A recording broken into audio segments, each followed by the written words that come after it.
Okay. 5.2, angles of triangles. A lot of this will be review. We're going to start with triangles angle sum theorem.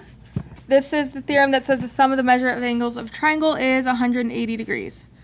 So if you add up all the interior angles of a triangle, they'll add to 180. So for example, like a very simple example of this, if we have a triangle and we're told that this is 60 degrees and this is 80 degrees, and then we're asked to find the angle measure here, then we could just do 180 minus 80 minus 60 and get that angle measure, which it would be 40. So that is how you find the missing angle measure. Of course, you could also add 80 plus 60 to get 140 and then subtract that from 180, same diff. Okay, why is the angle measures of a triangle why do they add to 180? Well, here's an interesting way to think about it. Let's say we have a triangle.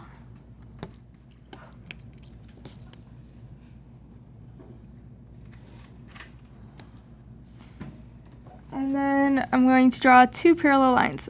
Line parallel here and a line parallel here. These two lines are parallel. Well, when that happens, this would then be a transversal, and this would be a transversal as well.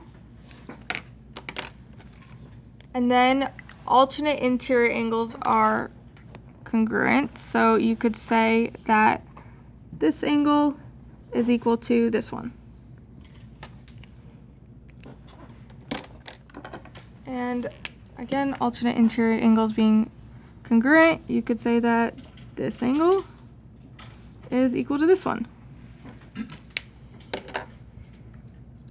Then you have the angle in the middle there, which if you took these three angles, they form a straight line. So therefore, these three angles add to 180.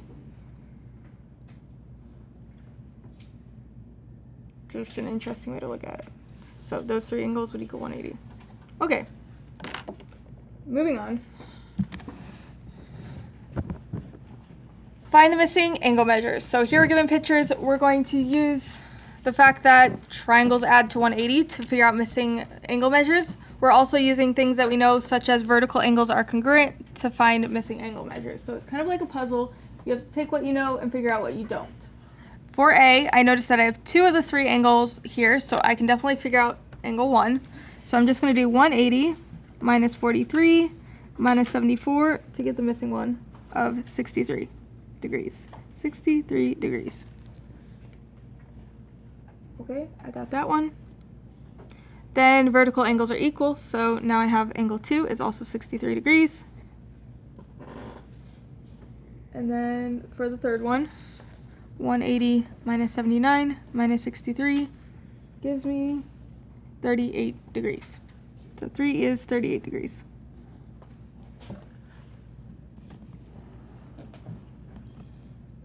Easy enough. And continuing, same kind of idea. Now we have a few more to solve for. Again, just looking at what you know and solving for what you don't. I see I have two of the three angles here for this triangle. So I can do 180 minus 50 minus 70, and that comes out to 60 degrees. So 2 must be 60 degrees. Then I have vertical angles. So if this is 60 degrees, then this must be 60 degrees. Then I can solve for angle 3 because these three would have to equal 180. Do 180 minus 65 minus 60, and I'm left with 55.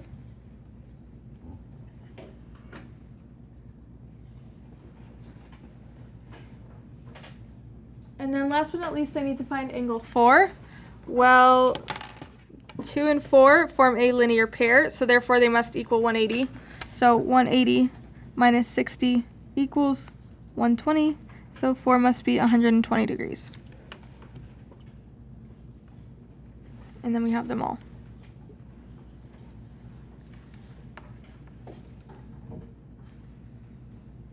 Easy enough. Okay, one more concept. Okay, interior and exterior angles of a triangle. Interior angles are the angles on the inside of the triangle, which you may predict.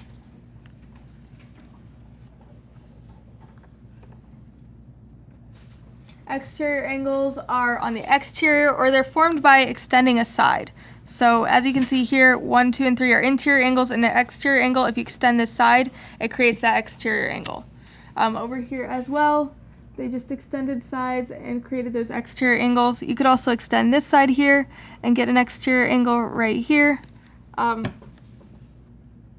Exterior on the outside. Okay, so what can you do with those? Well, you could take your remote interior angles, angle 1 and angle 2, you could add them together and get the measure of angle 4. So measure of angle 1 plus measure of angle 2 equals measure of angle 4.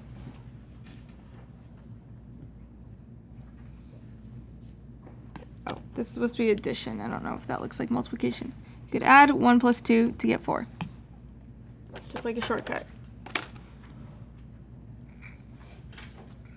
And then looking at an example here, the measure of the exterior angle is equal to the sum of the measures of the two remote interior angles. So we can add 64 plus 45 and get this angle measure. So 64 plus 45 equals 109 degrees. So x equals 109. Why does that work? Well, you took 180, subtracted these two angles, you would get 71 degrees. That would be this measure. And this angle is supplementary to this one, so therefore, that must be 109. And that's it. You might find the homework a little bit harder than the examples on here. This pretty much just went over concepts. The harder ones are the ones where you have to graph, but hopefully you won't get too many of those. You do have 2 homework assignments, so it will probably take you most of the rest of class. I guess let me know if you have questions. But take a laptop to your seat, get started, get it done, and please raise your hand if you do have questions.